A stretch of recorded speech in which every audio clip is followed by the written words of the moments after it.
السلام عليكم ورحمة الله وبركاته أحبتي في الله متابعين قناة تفسير الأحلام مع رانيا. هقدم لكم النهاردة تفسير رؤيا أكل لحم الخنزير في المنام. لحم الخنزير في الحلم ممكن يكون إشارة لوجود مشاكل وهموم تصيب اللي شاف الرؤيا. أيضا يمكن أن يكون تحذير للرائي من شر أو مال حرام ومتاعب قد تأتيه إليه هو أو عائلته.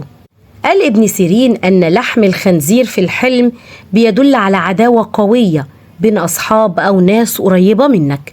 لو شفت أنك بتشوي أو بتطبخ لحم الخنزير يمكن أن يدل على مشاكل قادمة أو مال مش حلال سوف يأتي إليك. لو أكلت لحم الخنزير في الحلم يعني أن في سوء خلق، أضعف في الدين، ممكن أنك بتفعل ذنوب أو معاصي فتسأل الله الهداية والمغفرة. رؤيا أكل لحم الخنزير مطبوخ دلالة على حصول الرائي على أموال بطرق غير شرعية. يرى ابن سيرين أيضا أن رؤيا أكل لحم الخنزير مطبوخ يمكن أن يكون دلالة على حصول الرائي على مال بأسرع وقت، لكن يكون هذا المال غير حلال. رؤية العزباء أكل لحم الخنزير في المنام ففي الحقيقة هناك مشروع زواج أو خطوبة لكنه لن يكتمل. تناول العزباء لحم الخنزير علامة على كثرة الحاقدين والحاسدين في حياتها ورغبتهم في إيقاعها بمشاكل كثيرة لا تستطيع حلها.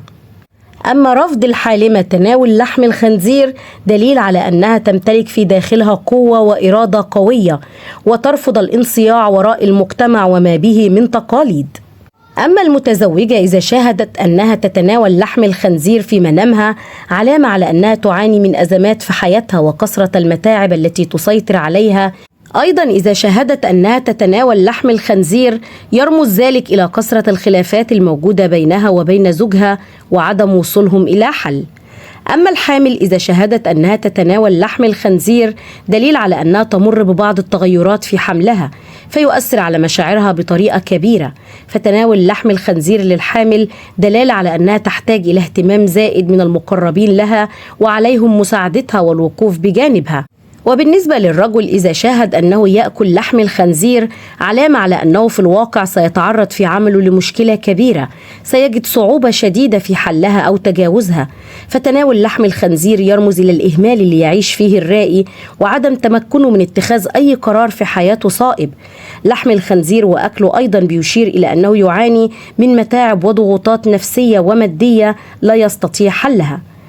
أما المرأة المطلقة في المنام إذا شاهدت أنها تتناول لحم الخنزير دلالة على أنها تتعامل في الحقيقة مع أشخاص سيئين لديهم رغبة في إفساد حياتها والتسبب في الضرر لها. تناول المنفصلة أو المطلقة لحم الخنزير أيضا يشير ذلك إلى طلاقها، هذا سيؤثر عليها بشدة ويترك على مشاعرها أثر سلبي كبير لا تستطيع التخلص منه. وإلى هنا تنتهي حلقاتنا ونلقاكم في تفسير جديد، فلا تنسوا دعمنا دائما بالإعجاب بالفيديو والاشتراك في القناة وتفعيل الجرس ليصلكم دائما كل ما هو جديد لنا. إلى اللقاء والسلام عليكم ورحمة الله وبركاته.